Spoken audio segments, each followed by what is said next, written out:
Welcome to Empowering Women Entrepreneurs, resources to help you grow your business with Innovation Canada. From funding to expert advice to driving new collaborations, Innovation Canada programs and services are designed to help businesses and entrepreneurs innovate, create jobs, and grow Canada's economy. In today's webinar, you're going to discover some free tools that will provide you all the details on how you can access and customize lists of support. And you'll hear from some industry experts and government representatives who will share insights about how you can find and leverage support. So I'm so excited to be bringing this opportunity to the CanWCC community to learn directly from Innovation Canada about government support for your business. For those of you that don't know, my name is Jenna Clockley. I'm the Director of Membership and Community here at the Canadian Women's Chamber of Commerce, or CanWCC, as we call it for short.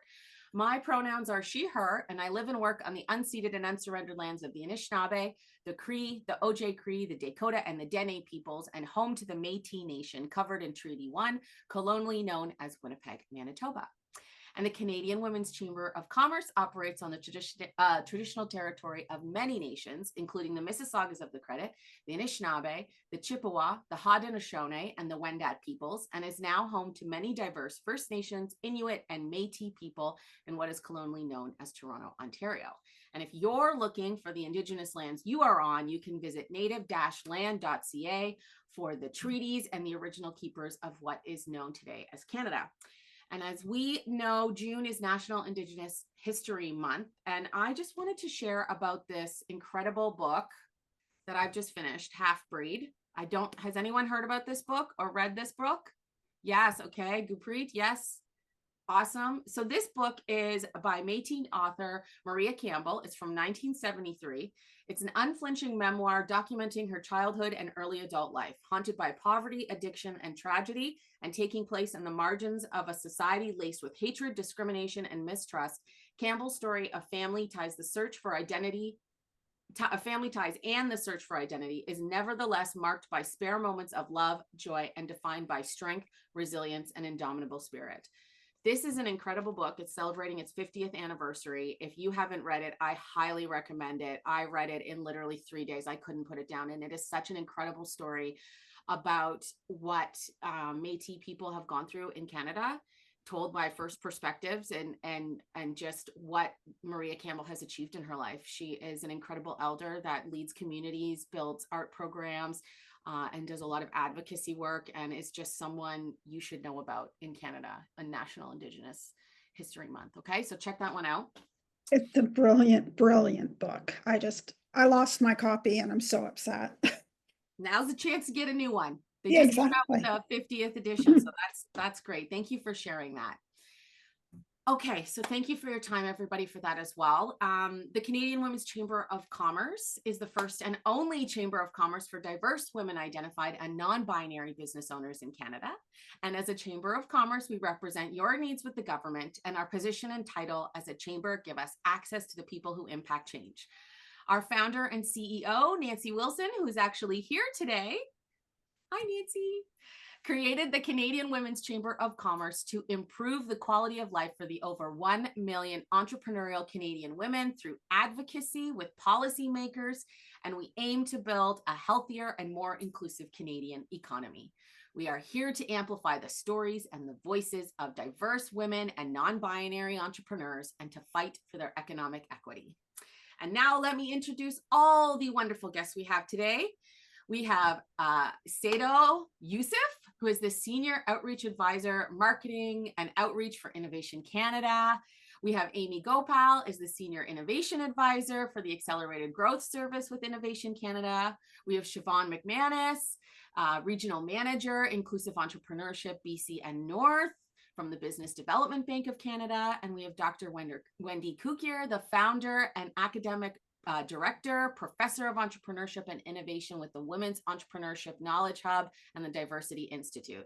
So thank you everyone for being here. And we're really excited to dive in today. And Sado, I'll turn it over to you to get started. Awesome. Thank you so much, Jenna. Hello, bonjour tout le monde. I would like to start by thanking the CAN WCC team for allowing us to be here today to give us the opportunity to bring awareness to their membership and community. As Jenna said, our webinar today is entitled Empowering Women Entrepreneurs, Resources to Help You Grow Your Business. My name is Sado Yusuf, and I am pleased to be here with you. I would like to start by acknowledging that I'm joining you today from Ottawa, Ontario, on the traditional unceded territory of the Algonquin Anishinaabe people. I encourage you to think about the lands on which you are joining in today. Let's get started. So back in March, we've done this webinar before on March 6th.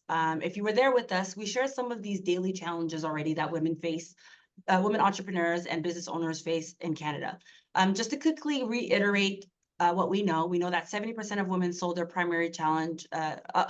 primary challenge is managing multiple roles within their business, followed by 62% saying striking balance between work and personal life.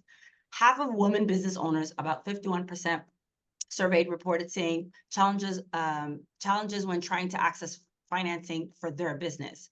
In addition, 22% of financing applications from women-only owned businesses were rejected outright, compared to the average of 50% of all businesses. We know that 38% of women had difficulty applying and qualifying to government programs compared to men. In our last session, we asked you guys to tell us what are your challenges and areas of interest. And some of you have said, obviously, financing. Some of you said marketing and intellectual property. I will try to address some of those challenges today in our webinar through the programs and services that we offer at Innovation Canada. So today, what we're going to do, we're going to quickly go through a very brief description of Innovation Canada, its programs, suites, and services. We touched base last time. So today we're going to do a quick review of the Business Benefits Finder and BizPal. I'm going to share an overview of the 4 market research products that we have that might be useful to you. And we have a very special chat at the end with our guests on some of the things, expertise, and some of the resources that are available to you. Finally, we'll end this whole thing with a Q&A function during a Q&A portion, which we can start asking questions throughout the session, and we're going to address them at the end. As mentioned, my name is Sado. I'll be your host. I'm your Senior Outreach Strategist at Innovation Canada. I'm going to go through our guests and their titles one last time. Jenna already did it, but might as well, hype them up a little bit. Joining me today, we have Amy Gopal, who some of you may remember. She was there with us on our last session. She's our Senior Innovation Advisor with the Accelerated Growth Service at Innovation Canada, who's based in British Columbia. Also, from British Columbia, we have Siobhan McManus, Regional Manager, Inclusive Entrepreneurship North and BC from the Business Development Bank of Canada. And last but certainly not least, we also have Dr. Wendy Sukur, Professor of Entrepreneurship and Innovation at Ted Rogers School of Management at Toronto Metropolitan University, founder and academic director at the Diversity Institute, academic director of the Women Entrepreneurship Knowledge Hub. Thank you so much for you guys to joining us today. So, as some of you may know, Innovation Canada is part of Innovation Science Economic Development Canada, also known as ISED. At Innovation Canada, you'll find a suite of programs and services designed to back innovative ideas and companies working to grow, scale, and make their mark on the Canadian economy. No matter where you are across the continuum, we can point you to the right direction. There may be Innovation Canada program that is right for you. With female-owned entrepreneurship spanning the spectrum of industries, businesses types, and varying size and scope, Innovation Canada may have a program or service that could support you as you work towards a specific goal while continuing to grow and scale. So Innovation Canada's key programs and services can really be broken into 2 categories. We have funding and services. So as mentioned in our last session back in March, the funding programs include Innovation Solutions Canada, also known as ISC. We have the Strategic Innovation Fund, also known as SIF. We have the Global Innovation Clusters. And for those of you interested in intellectual property, we have Elevate IP.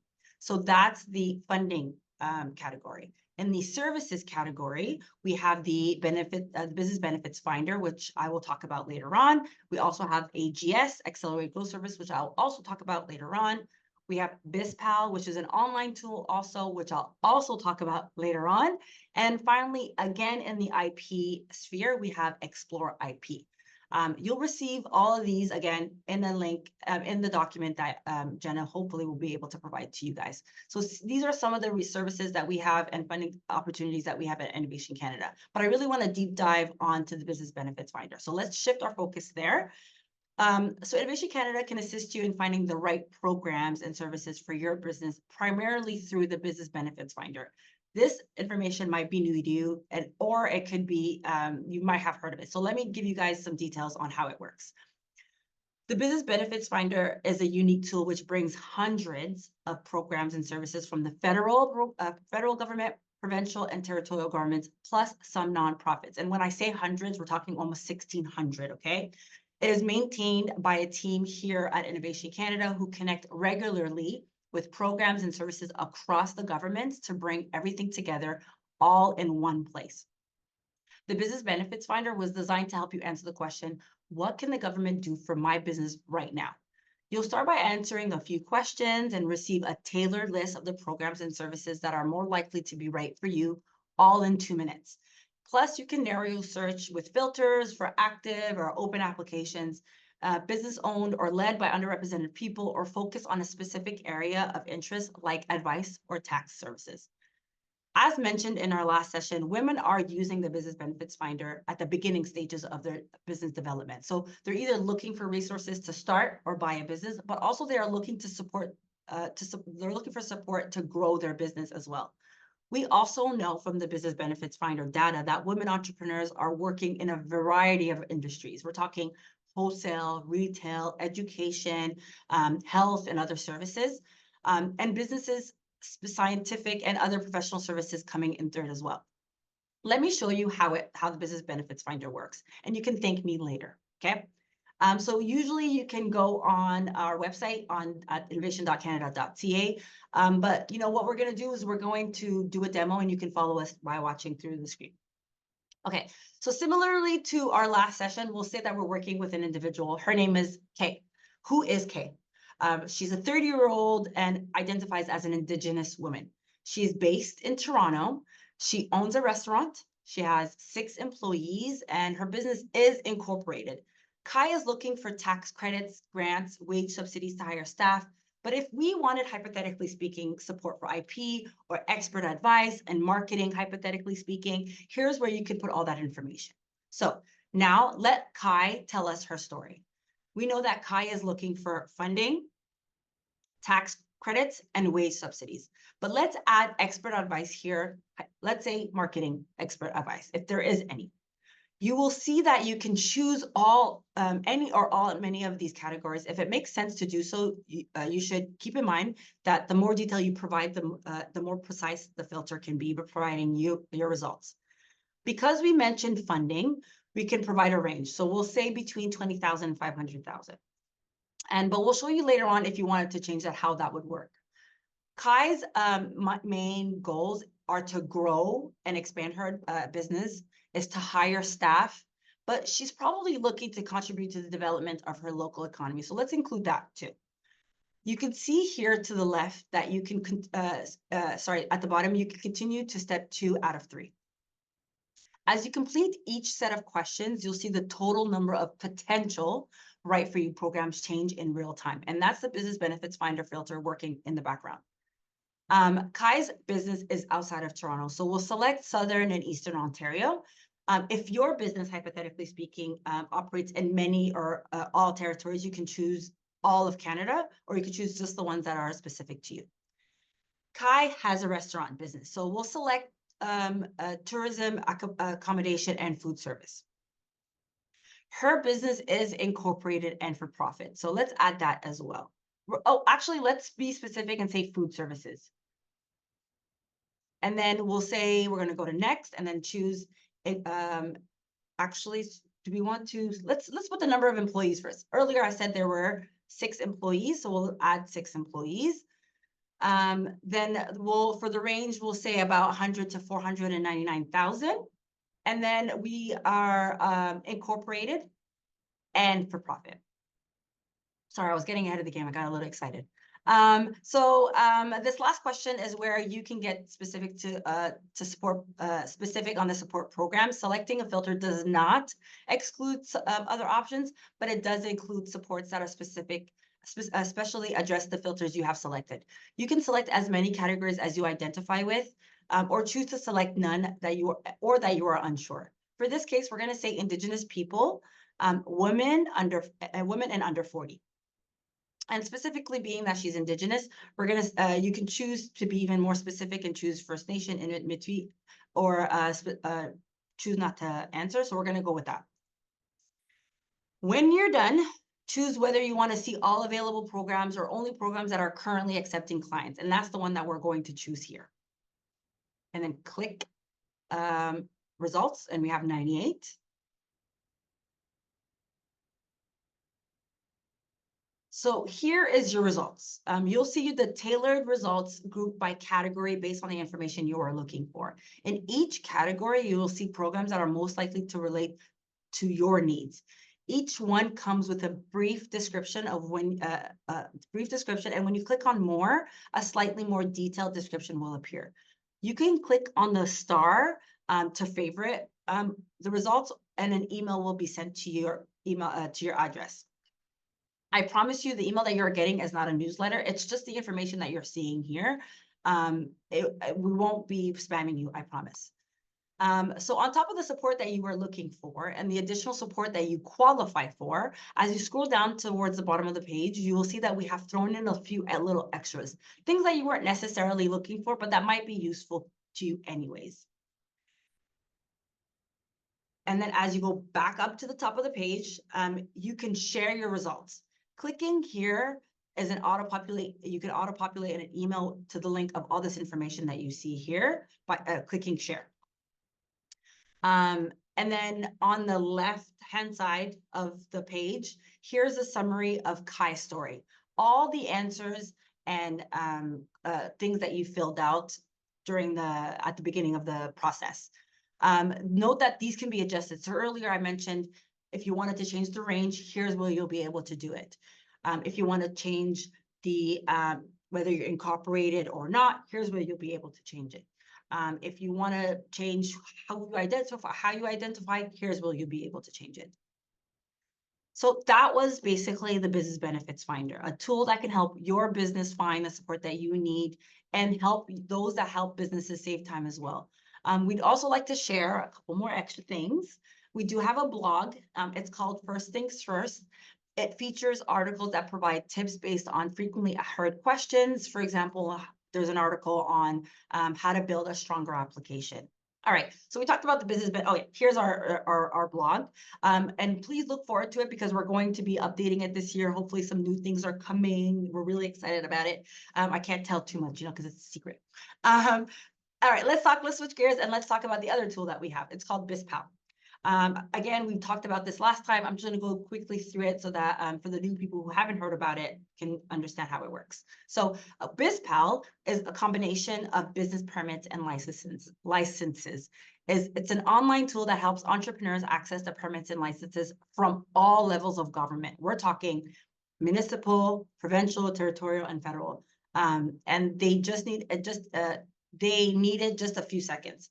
Similarly to the Business Benefits Finder, you answer a couple of questions and receive a custom list of permits and licenses for the specific area that you're looking for. So let me show you how it looks. We're going to do a quick demo, and I'll make sure that it's very self-explanatory, I promise. So give us 1 sec so we can share our screen. Okay, so how does it work? So you start by visiting the website. So our website is bizpal-parle, which is in French, .ca. On the main page, you are invited to either launch BizPal or select a region. Both take you to the same page, so it doesn't matter. You can choose the region or you can just click launch. And then, so here you have 2 filters. You have the location and you have the industry. So for this purpose, we're going to use Kai's story. So Kai, I mentioned earlier, she's from Toronto. So we're going to put Toronto. And we know that she has a restaurant. So we're going to go to the industry and we're going to say restaurant. When you put restaurant specifically to this example, there's 2 types. There's limited service restaurant or there's full service restaurant. In this case, we'll choose full service restaurant. When you click search, the new page will come up with 3 boxes. Okay, so we have browse by activity, starting a business, and then business number registration. Each box comes with has a different purpose. The first box is organized by activity. So are you starting a business? Are you managing and operating? Are you servicing? Like, depending on the activity that you're looking for, that will then adjust the second box with the licenses and permits that you need. So let's say we want to start a business. So let's go back to the browse activity. We're going to click starting a business. Here are all the permits and licenses that you need.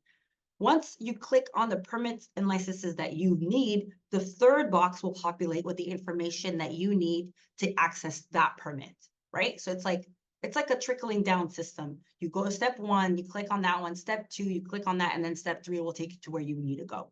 It's honestly pretty self-explanatory, I think. It's like a one-stop shop for all permits and licenses. And this year, BizPal is trying to expand even more. They're coming up with some new things, so please look forward to it. But that's basically what BizPal is. I hope some of you have used it. If not, if you have used it, let me know in the chat. Similarly to the Business Benefits Finder, BizPal is also maintained by a team here at Innovation Canada. And like I said, they're working really hard to get more information, as much information from all levels of government. They keep updating it. And if you want to reach out to them and have questions about it, please feel free to contact them through the Contact Us page. So we talked about Innovation Canada's programs. We talked about the Business Benefits Finder. We talked about BizPal. Now let's talk data. Let's talk numbers. Okay, so we have what we call market research products. Once this is done, I'm going to go to the AGS and then bring our friends out so we can talk, do the roundtable discussion. So today we're going to go high level presentation on these tools that help you make better decisions. So the first one, we have the Canadian Importers Database. So what is that? Essentially, it allows users to access information about companies importing goods into Canada with data sources from the Canada Border Service Agency. The CID is a reliable source of key insights on the competitive landscape of product imports, sources of goods, and prevalence of market concentration. You simply search by country of origin to see a list of companies importing goods from that country. So that's the Canadian Importers Database. Number 2, we have the Canadian Industry Statistics, acronym CIS. It's a tool that sources data from the Statistics Canada to provide insights into economic indicators by industry. So industries are shown by the North American Industry Classification Systems Code. Here you can see at a glance all the data relevant to your industry, so you can compare your own costs, salaries, products, etc., against your industry across the country, which is a great tool. Number 3, we have the financial performance data. This tool helps businesses better understand the competing firms within industry. Users can upload their balance sheets to compare into the average of that industry to your competitors. The data is basically a benchmark tool backed by the Statistics Canada for businesses to compare revenue, status, and more. Status and more with other businesses in the same sector.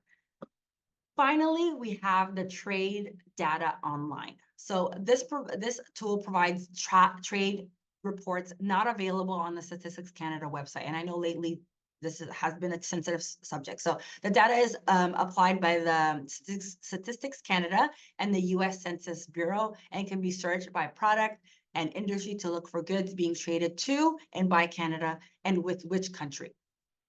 So those are our 4 market research products.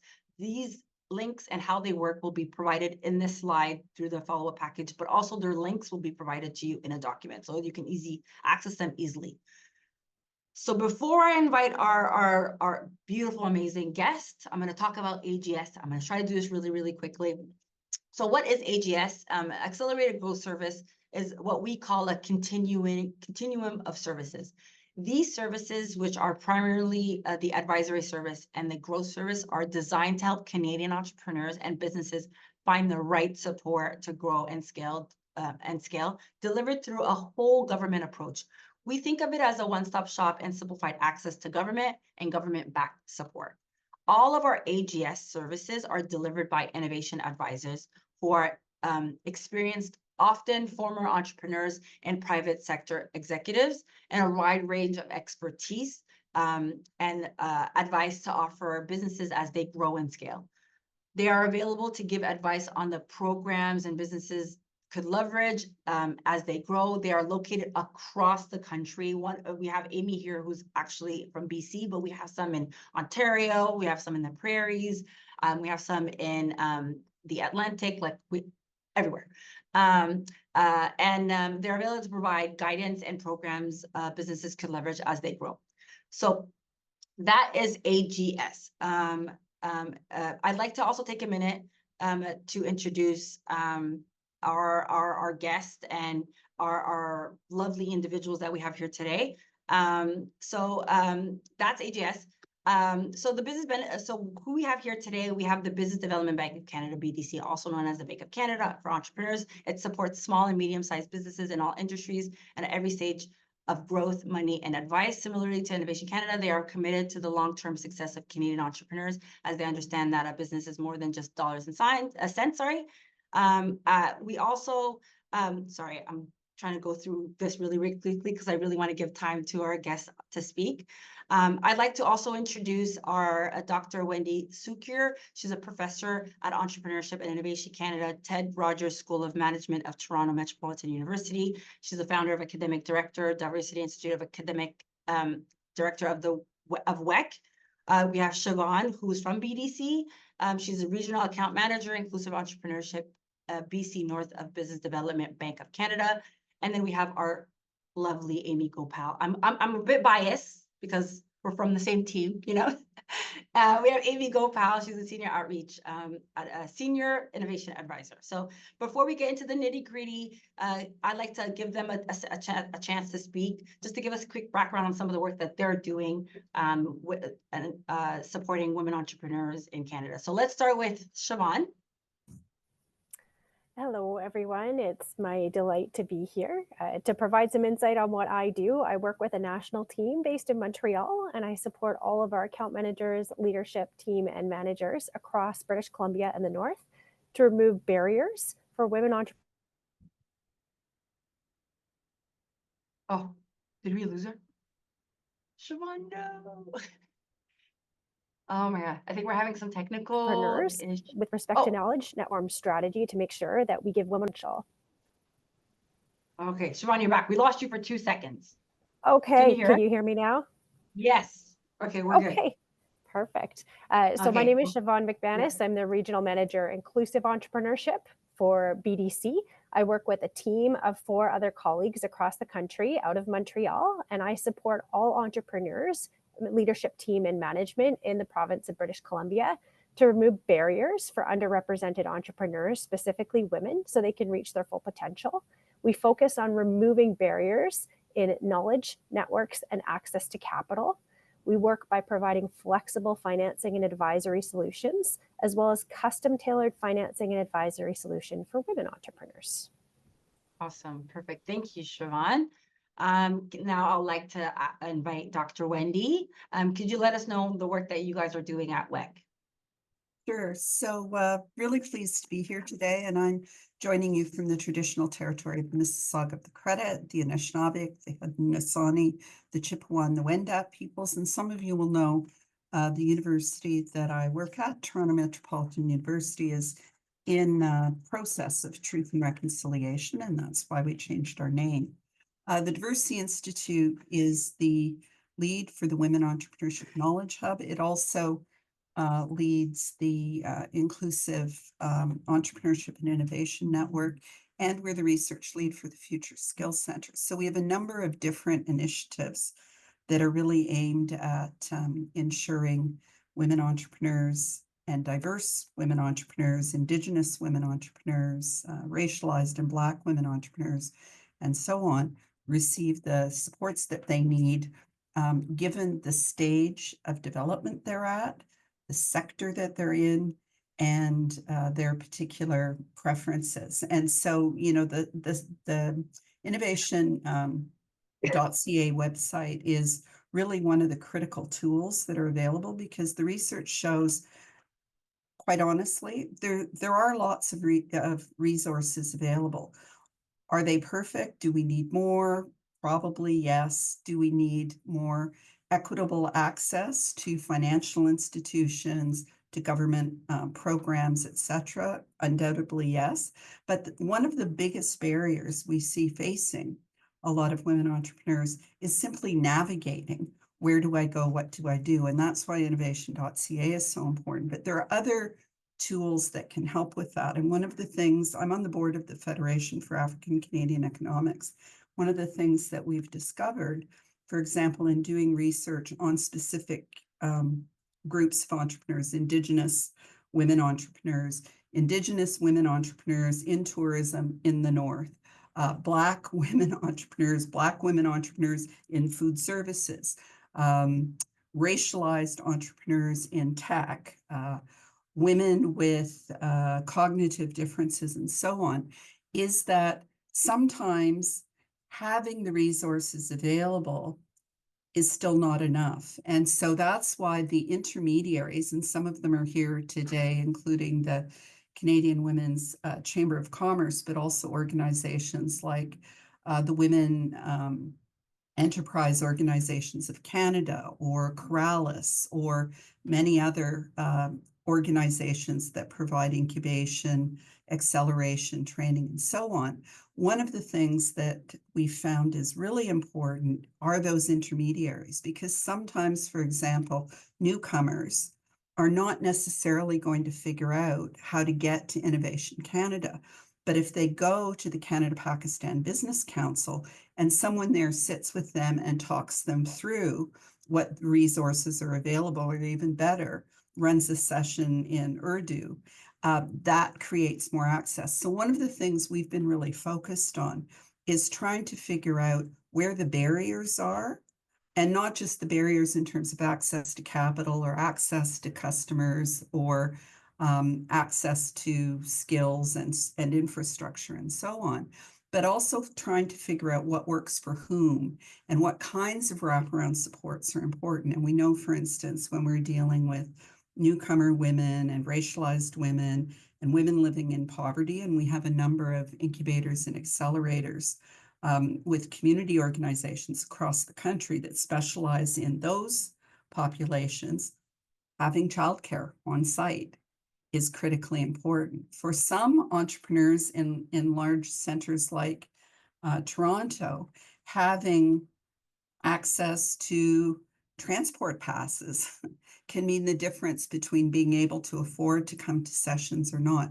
So a lot of the work that we do is really focused on how we can better understand not just the common threads that face women entrepreneurs, because certainly that is important, but also the distinct challenges that face particular groups of women entrepreneurs in different regions, in different sectors, with different intersectional identities, and then try to figure out what are the levers we can use to really help move them forward. And I think that one of the things, and of course, innovation.ca can help you navigate this, but one of the biggest things that we found out, and I think our work was quite important in shifting some of the focus in the COVID relief programs, is most women entrepreneurs have businesses that are smaller.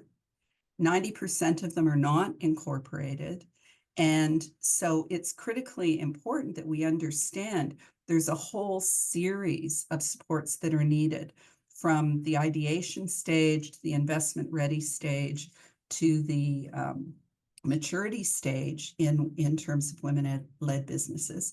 And the other thing that is critically important, I think, is to recognize that not all women want to grow their business. Some of them are quite happy to have a business that is simply sustainable and provides an income. And this is especially true when we look at Indigenous women and their businesses in Indigenous communities. Their priorities are often tied to community values as opposed to growth. And so I think one of the things, just as a shout out to the work that's been done by many of the people around the table, is there's increasing recognition of the importance of meeting diverse women where they are. And what the Women Entrepreneurship Knowledge Hub tries to do is ensure that those programs are available, are understood, and are shared. And, you know, we've run programs similar to this in Mandarin, in Cantonese, in Urdu, in Pashto, and so on. So really trying to ensure that the barriers that are being faced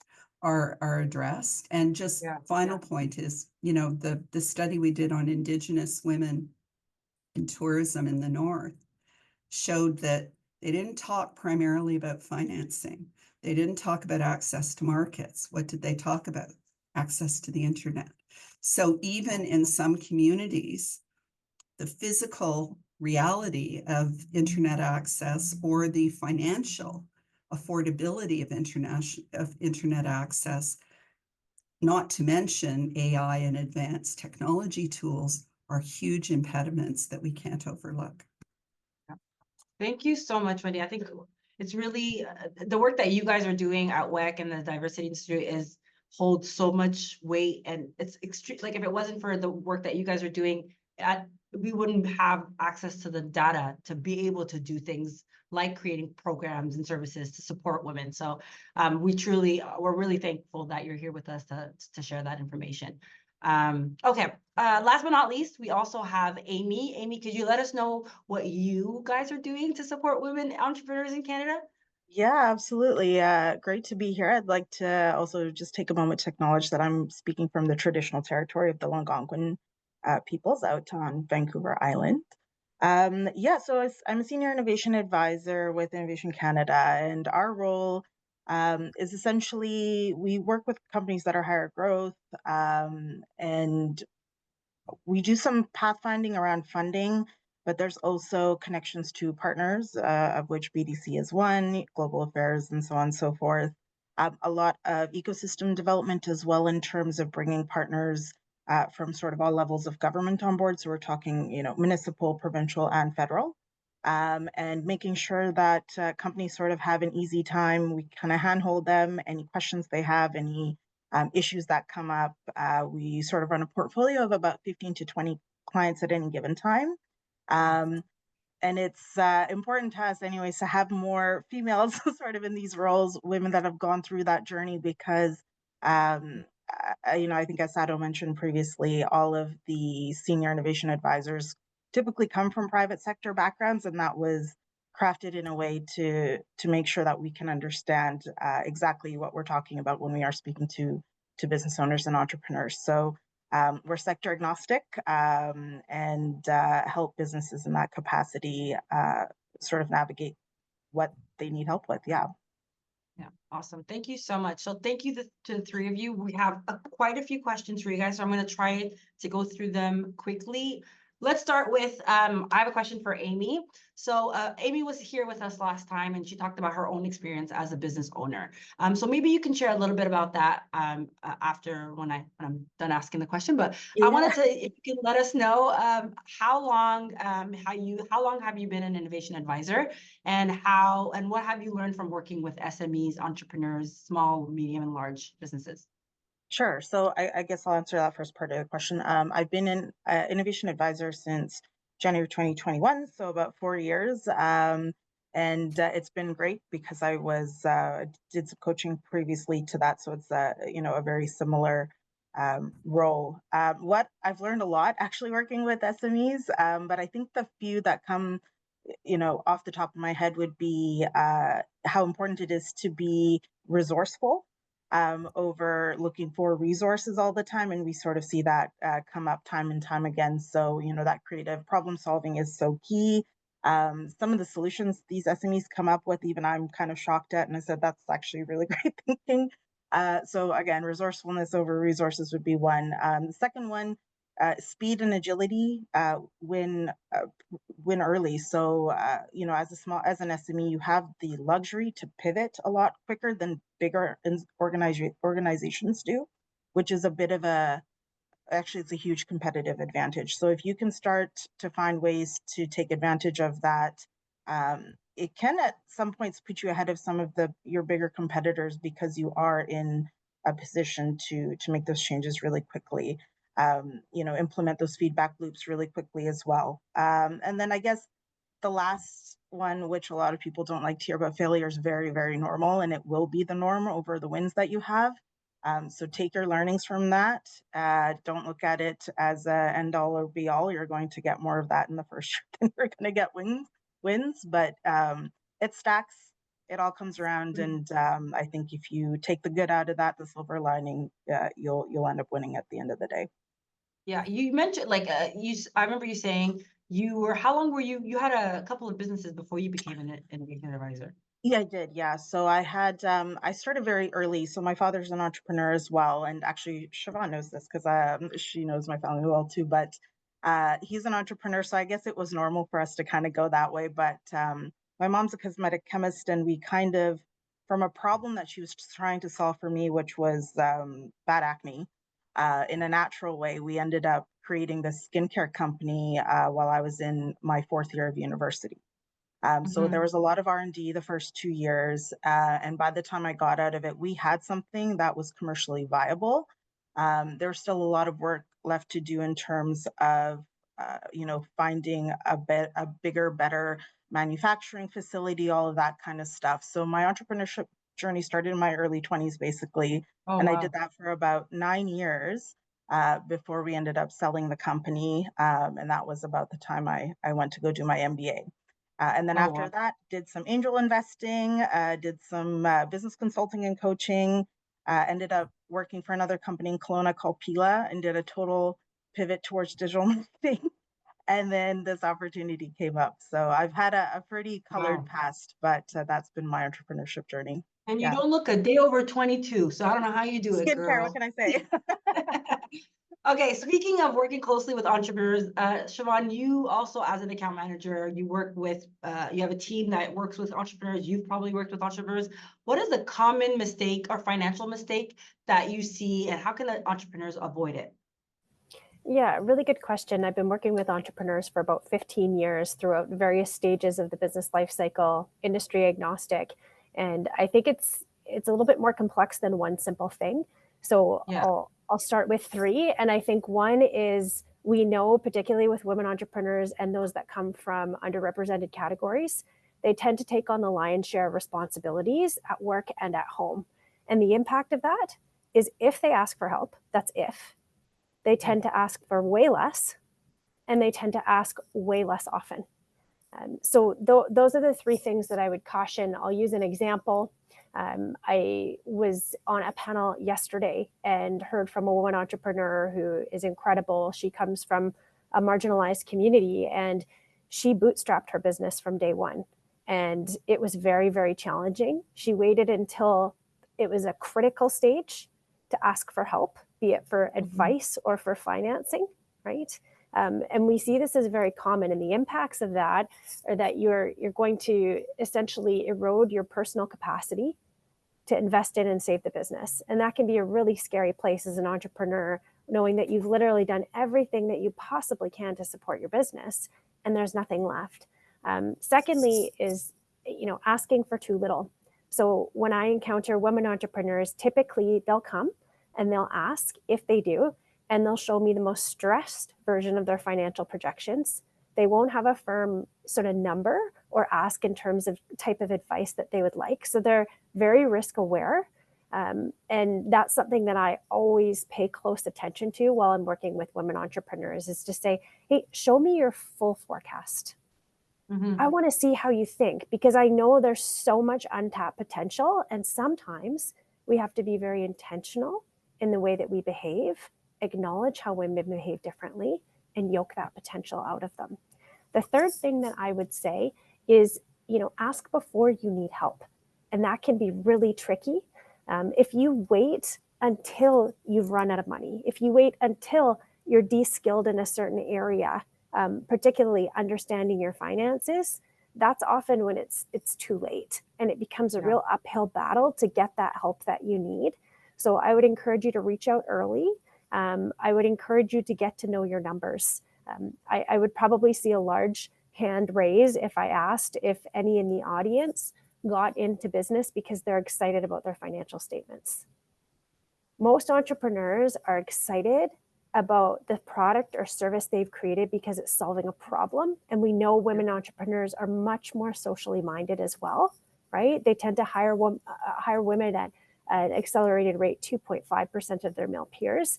So they're very hyper-focused on how to solve problems, but sometimes that can be at the expense of understanding your numbers.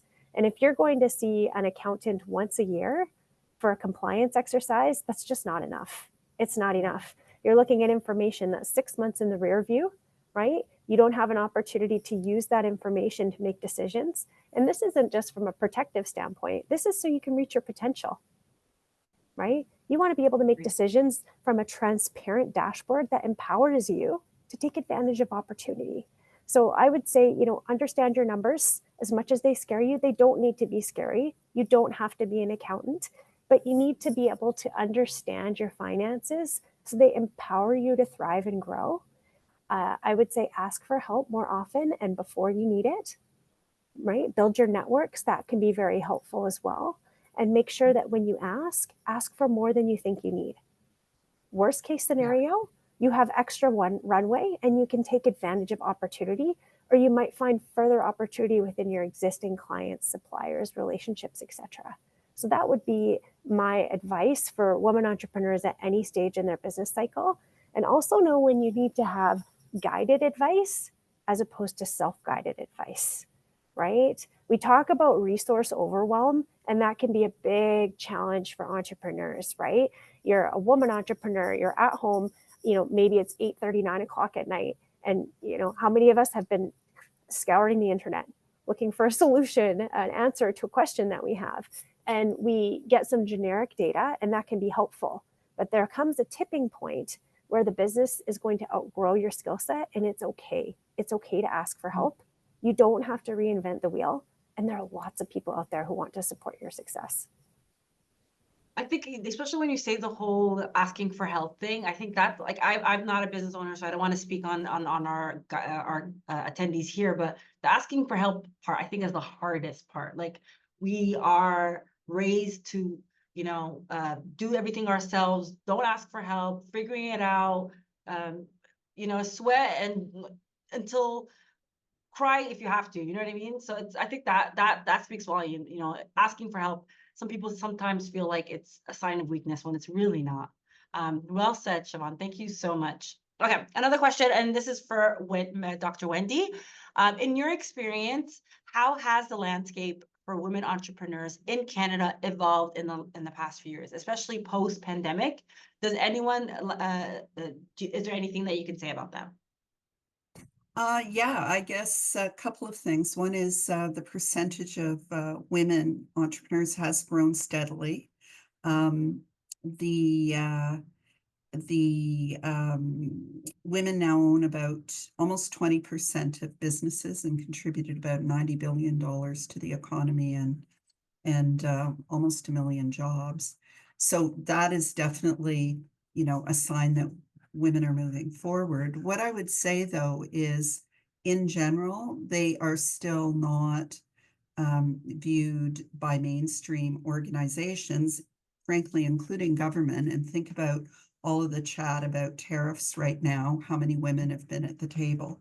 And for me, there's a fundamental issue in Canada that we haven't grappled with, and that is that small business, women-led, men-led small business, non-binary led small business is the lifeblood of our economy. Small businesses account for well over 90% of private sector employment in Canada, compared to only 50% in the US.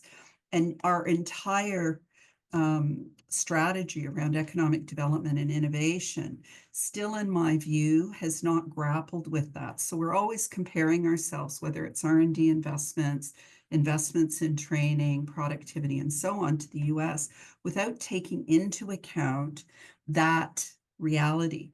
And that has ripple effects in terms of women entrepreneurs. So that's something that I don't think has quite caught up to the reality. And with the threat of the trade war, so women did better.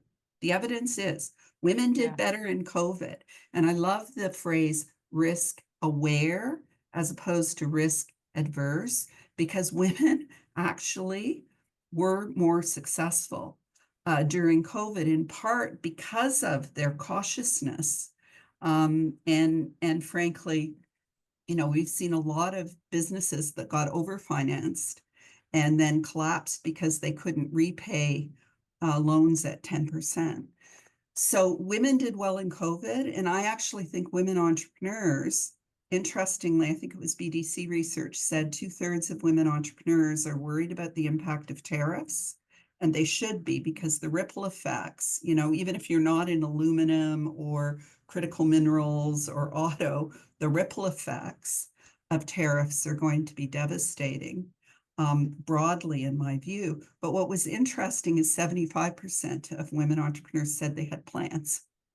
So I think it's really important to tap into the resilience and the innovation that we have seen women entrepreneurs demonstrate over recent years. I think the other thing that we're seeing that's interesting is women entrepreneurs are concentrated in different sectors than men entrepreneurs typically. And they're starting to gain traction in things like construction. We're seeing that increasing. We're seeing women entrepreneurs in logistics increasing, and so on. But again, I would argue that the frameworks have not caught up. So we don't think twice about investing in a quantum computing company. The federal government invests a lot, as do provincial governments, in startups, in tech. It's kind of accepted. I used to run a big network of incubators and accelerators. Health and beauty as a sector has faster growth rates, lower risk, more export potential, lower failure rates than tech. Tech has very high failure rates, but it doesn't get the same attention. And again, as we're thinking about export, I think we need to really, really grapple with the entire economy, not just default to those specific sectors. And the final thing that I think comes out of what we've seen in recent years is that there is tremendous potential to recalibrate our priorities. Femtech is a massively underexploited sector with huge opportunities. And yet, because so many of the investors are men, they don't understand the potential there. And one of my favorite examples is the one where the VC said, "Oh, we don't get it," and sent the entrepreneur on her way. The entrepreneur had pantyhose that did not run. The company was SheerTax. And while it's had an up and down history, it's a classic example of how the absence of women around the table has been a real problem. And I think in recent years, we've seen very concerted efforts to get more women into the VCs, into the investment banks, and so on. And I think, again, that will have long-term impact. Thank you so much, Dr. Wendy. Okay, perfect. Okay, so I'm gonna ask, so this one will go to Siobhan. So we talked about, Dr. Wendy mentioned risk. What are some of the strategies to effectively manage risk and uncertainty when growing a business? Yeah, really great question. I think right now, uncertainty is a word we're all intimately familiar with because of the tariff, but I'd like to change the tone a little bit to levity, because I do think that there is incredible opportunity in uncertainty. And I see this in entrepreneurs that I work with. So I think one thing that we should all be doing as a good business practice is understand your numbers. That's number one. So understand your cash flow. That's a really critical one. And understand your income statement and your balance sheet. These are very basic skill sets that you should have as an entrepreneur, so you can have a level of awareness that allows you to make decisions from an informed place. We know that women like to plan, they're risk aware, and this allows you to prepare, right? Diversification is really important. When we talk about diversification, I talk about your top line, your customers, right? If you're wholly concentrated with one customer or one supplier and something changes, that puts you at a lot of risk. So oftentimes we talk about, when the tide floats, all boats rise. But as the tide goes out, right, there can be some challenges there. So I'll share another example. A client I used to work with was growing quickly, had an opportunity to bring on board a really large customer. They did it. They built infrastructure around the customer. And as a banker who had been with them for years, we were celebrating, but at the same time, I said, I have to be honest with you. My heart's sinking a little bit because this is a great opportunity, but it shouldn't come at the expense of others, right? And sure enough, about 2 years down the road, there were some bumps. Whereas, another entrepreneur that I worked with, woman, saw an opportunity post 2010. So again, a time of uncertainty, right?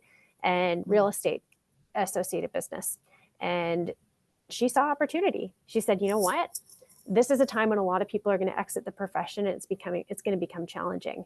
So she proactively understood her numbers, built a budget, built a plan, borrowed money, increased her marketing, and her business grew by 300% over a 2-year period. So if I can lend some advice, it's within your existing customer and supplier base, have ongoing conversations. Don't wait, ask. What if you can buy a little bit more and get a discount on your inventory, right? Yeah. Or maybe your supplier can warehouse a little bit more of it for you, right? So you don't have the burden of hanging on to it. What if there's that project that's been sitting on the back shelf that you haven't picked up? So what I would recommend to mitigate some of this risk is to set aside time to work on your business and not in it. Reach out to someone like an Amy who can sit down with you and ensure that you have strategic thought time and that it's not an accident and it's not when an opportunity or challenge arises, but maybe it's a quarterly meeting, right? You time block it in your calendar, you reach out to an expert, you make sure that time is well spent, but understand your numbers at a base level, be empowered to make your decisions. And remember, if you're heavily reliant on one customer or one supplier, if there's any type of change, it's going to have an impact on your business. So you always want to be thinking ahead. I always talk to clients about the 3 Ps: person, project, and timing, right? If one of those 3 things changes, it can have an impact on your business, positive or negative. But start to think about strategically having a strong financial backbone and diversification in generally. It can be diversification within your existing relationships, looking to build new relationships, and don't always pick the low-hanging fruit. And I think that's what we've really learned from the tariff situation, right? 77% of Canadians export to the US because frankly, it had been very easy, right? But we have robust trade agreements with lots of different countries. There's lots of opportunity here. Yep. Thank you so much. You mentioned something about find an Amy and someone that you can sit with that can help you quarterly if necessary. So a lot of the times we heard, especially in the last session, the importance of mentorship. So before I get to Amy and on the topic of solutions, I wanted to talk to Dr. Wendy. Dr. Wendy, what role does mentorship and community play in the success of women entrepreneurs? And how does WEC and the Diversity Institute help facilitate those connections? Yeah, I mean, it's often said your network is your net worth, and it's absolutely true. One of the challenges we have is that very often, birds of a feather stick together. And because the sector is so dominated, especially if you're in tech, by men, they tend to gravitate towards other men. So women often have some challenges, especially if they're in non-traditional sectors. So a couple of things.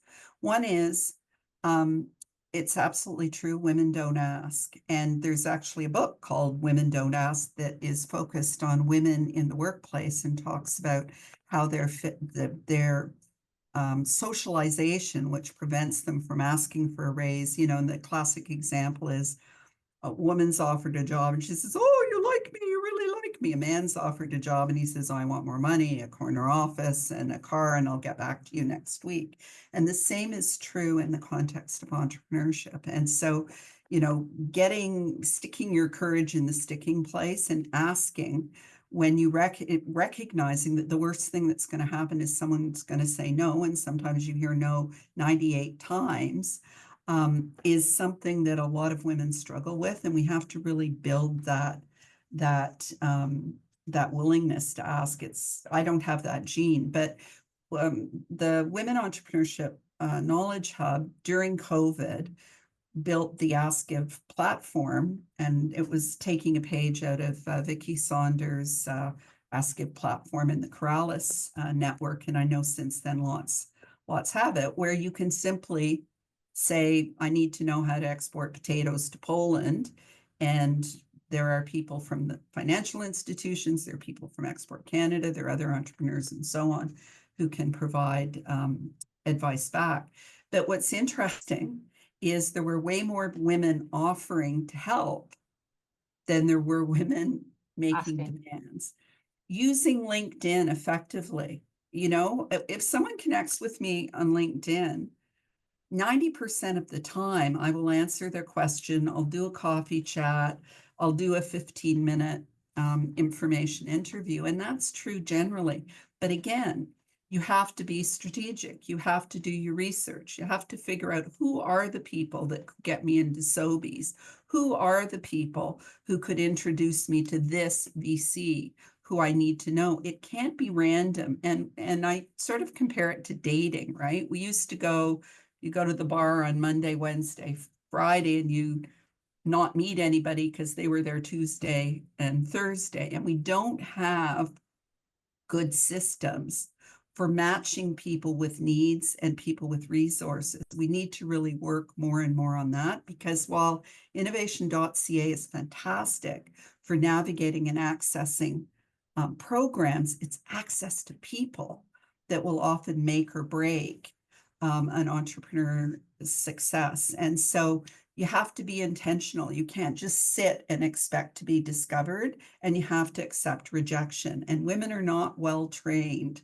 We didn't play team sports to the same extent as men did typically. They're used to losing. We have very often been on the receiving end as opposed to having to put ourselves out there and get rejected.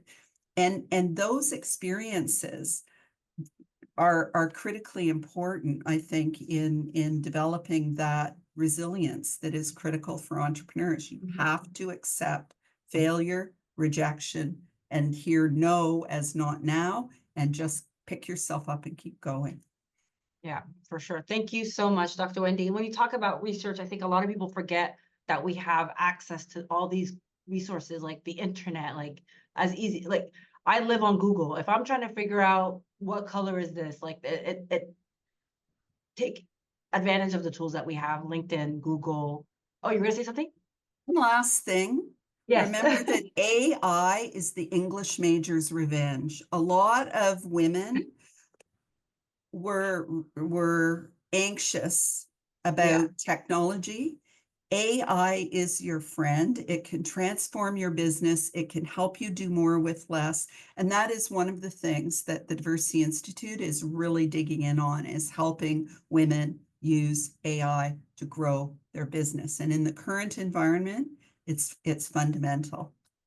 100%. I don't know if I'm allowed to say this at work, but I live on ChatGPT. I don't know if anyone is a fan, but it helps. And it, like, even for the simplest things like how to cook chicken, you know what I mean? I'm just saying. Okay, so we talked about challenges. We talked about some of the things that women entrepreneurs struggle and the daily challenges. Let's talk about solutions. So I wanted to ask this to Amy. What are some of the solutions that we can think of that people don't probably look at? Like we talked about the business benefits finders. Is there anything else that we should consider? I can get my mic working. Yeah, absolutely.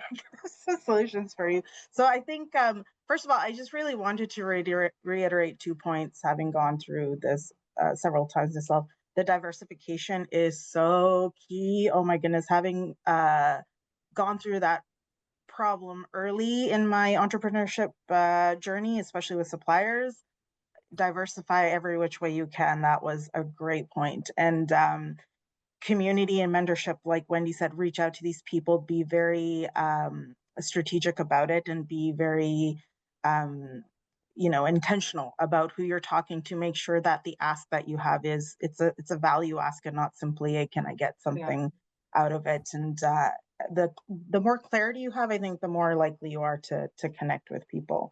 Now, in terms of solutions, I guess, program wise, I'm going to get a little specific for entrepreneurs out there. There's there's obviously are we talking that way? Yeah, we'll talk that way. So there's Yeah. non-dilutive funding options, obviously, that are always there. But like when you mentioned, the innovation.ca website's great, business benefits finder's great. But I am here if you need to talk to a person, figure out exactly what that means for your business and if it is, the right fit. So that's a tool that people have at their disposal.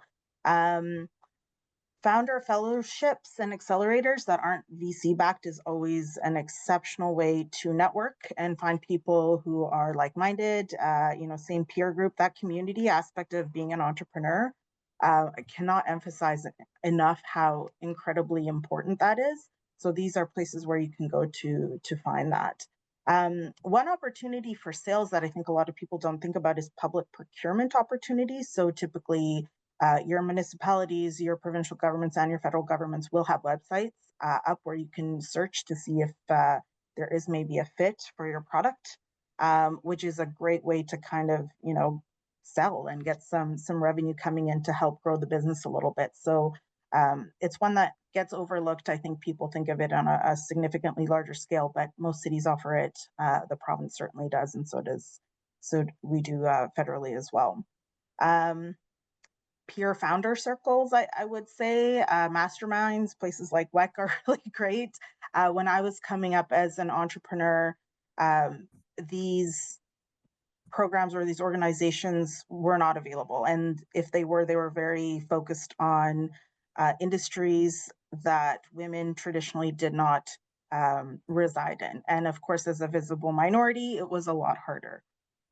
So when you hear Siobhan saying, ask for more, yes, I see so many female entrepreneurs not asking for the full amount when they're going in for funding, when they're going in to talk to VCs. I think it was something like only 3% of female founders are VC backed globally, which is far too low a number given the amount of innovations that I see coming out from female entrepreneurs. These ideas are incredible. They're not taken seriously. There's a whole sort of psychological set of problems that come along with being a female founder. I think it's shifting, which I'm very happy to see. But I also think the last sort of part of it, a solution, which means you have to play a part in being part of that solution, is if you're going through that journey, is becoming part of that ecosystem and sending that elevator down for other female entrepreneurs. Again, don't be competitive. We need to help each other out. Our community is still, I think, a lot smaller than people expect. So once you get to a point where you can support, do the work and support the female founders in your community. That's what I would say. Well said. Well said. Preach. Thank you so much, Amy. Okay, so I did keep you guys for way too long, so I'm just gonna ask one question. Please, just one question, and I promise we're gonna stop. And this is for all three of you, so anyone can start. I'm gonna, Dr. Wendy, since you have your mic open, you can start the ball rolling. So my question to you guys is, what's one thing you wish more people understood about the realities of being a woman entrepreneur in Canada today? Dr. Wendy, do you want to start us off? Yeah, I think so. Two perspectives. One is the challenges that women face, and I think a lot of that has been discussed. For me, the big gap is the contribution of women entrepreneurs. That is the thing, and without naming names, I remember having a conversation with someone who might have been the head of a regional development agency, not there anymore. And I said, I wanted to talk about some of the stuff we were doing and so on. He said, oh no, I don't have any more money for social innovation. And I said, no, I'm not talking about social innovation. I'm talking about women entrepreneurs. And he said, oh yeah, I call that social innovation. Whoa. Right? Because in his head, women entrepreneurship, and I think you could say Black entrepreneurship, Indigenous entrepreneurship, 2S LGBTQ plus entrepreneurship, was this kind of social justice, nice thing to do, equity, whatever, driven. And it is all those things. Those things are important for sure. But he absolutely did not understand the $90 billion contribution, the 1 million jobs. And if you look at if you look at, we did a study of Corrales, $10 million in interest-free loans, 92% failure rate. So the program cost, if you just look at the loan defaults, $800,000, remember that number, created almost 1,000 jobs. You find me any example of a government investment where they have created jobs for less than $1,000 a pop, you know, and I will buy you lunch. So it's this fundamental lack of understanding that women entrepreneurs are not just important in terms of, you know, change makers and community drivers and commitments to sustainability. Women entrepreneurs drive job creation, economic growth, and innovation, and yet are not at the table in the big discussions. And that for me is one of the most important things. And frankly, for everyone on the call, that's why the advocacy stuff is important. That's why at the in addition to getting the services you need to make sure that you're in the face of the local politicians saying, this is my business, this is what I'm doing, this is why I'm part of the solution.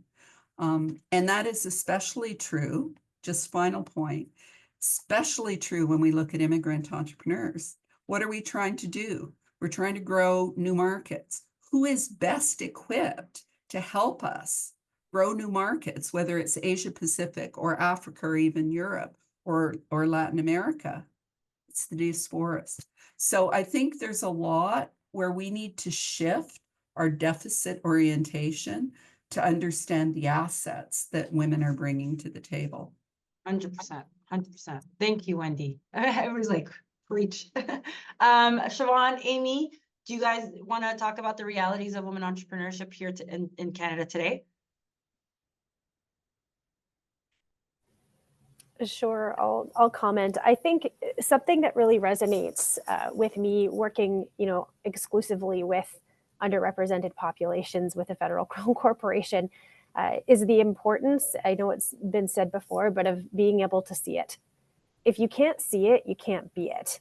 And I think it's really important to highlight women entrepreneurs as often as possible, to be intentional in seeking out their products and services, in supporting them, in showcasing them. I think that's very, very critical. We hosted a regional client council not so long ago, and this was a table full of women who had businesses who generated revenues anywhere from 5 to 50 million. So they were later stage entrepreneurs. They had been through some tough times as it relates to accessing capital, knowledge, and networks. And every single woman around that room said they didn't have role models. They didn't have other women that they could identify with or see who are entrepreneurs in their industry. And I know they're out there. So I think we all need to be very, very intentional in going out of our way to make those connections, make those introductions, because as we've discussed, we know that if women ask, they tend to ask for less. So I think, you know, maybe a personal objective, and echoing Dr. Wendy's comments, is to really go out of your way. When I'm in community, I'll very often say, hey, would it be okay if I introduced you to somebody else that I think you might really benefit from knowing? And I have a roster. And I keep that ongoing. So that way, not only am I you know, equipping you with the knowledge and access to resources that I have, but I'm able to connect you within the ecosystem. The second piece is when you hear the word no as a woman, we know how that sits so very differently. And if I could just ask you to shift and think, new opportunity, new opportunity, new opportunity, right? If you hear a no, I would really challenge you to just use that acronym to guide you as you move forward. So I think one is highlight those, right? Because if you can't see it, you can't be it. Two, make those connections, right? Go out of your way, be intentional. And if you hear that NO, think new opportunity. There's just somebody out there who can help you better, who has a better tool to provide that service. So those would be my comments with respect to the reality that we're in now. So maybe we can start to shift the conversation, lift each other up, and highlight how important we are, not as a social enterprise, but as a key function of economic driver in our country. Awesome. Thank you so much, Siobhan. Okay, last but not least, Amy, is there anything that you'd like to add? Yeah, it's hard, and it's okay to say that it's hard. We're facing a slope that is significantly steeper than our male counterparts. We're not taken as seriously. We're not given as much money or as much funding. Our ideas are not thought of as important. And so it's okay to acknowledge that. But to Wendy and Siobhan's point, we need to be supporting each other and making a very distinct effort to be there for these female entrepreneurs. We know how hard it is to ask for help, so maybe offer it before it's asked. And even if you aren't in the ecosystem for female entrepreneurship specifically, or inclusive entrepreneurship specifically, we need to start. It doesn't matter what your role is. I have to have this discussion with sort of people in policy and government, is what can we do to sort of start moving that wall a little bit more away from us and open those opportunities up, because this is something that everyone is invested in. Wendy's talked about the economic impacts that we have that just aren't maybe marketed as well as it should be. Female entrepreneurs are a significant backbone of many communities. So I would like to see everyone sort of playing a part in seeing and finding a way to provide that support. Yeah. Sure. Thank you so much. Okay, so I'm going to try to wrap this up. We had such a good conversation. I had so many other questions and we got so many in the chat. Unfortunately, I'm really sorry. Don't hate me. I can't go through them. So firstly, I'd like to thank my guest speakers here, Dr. Wendy, Siobhan, and Amy, for taking the time to talk to us about the work that you guys are doing, the work that the work that you're doing with the entrepreneurs and business owners across the country. I am very thankful. So thank you so much. I'd like to also take a second to thank the team at the Women Entrepreneurship Knowledge Hub. They provided a number of links and resources that are going to be beneficial to you guys at CanWCC membership and your communities. So these links are going to be available to you in the slides in both official languages, so you'll be able to access them. Additionally, they provided a PowerPoint slide, so I'll add that as well with my slide, so you will be able to see the women's entrepreneurship in Canada and the work that they're doing as well. So thank you, WEC team.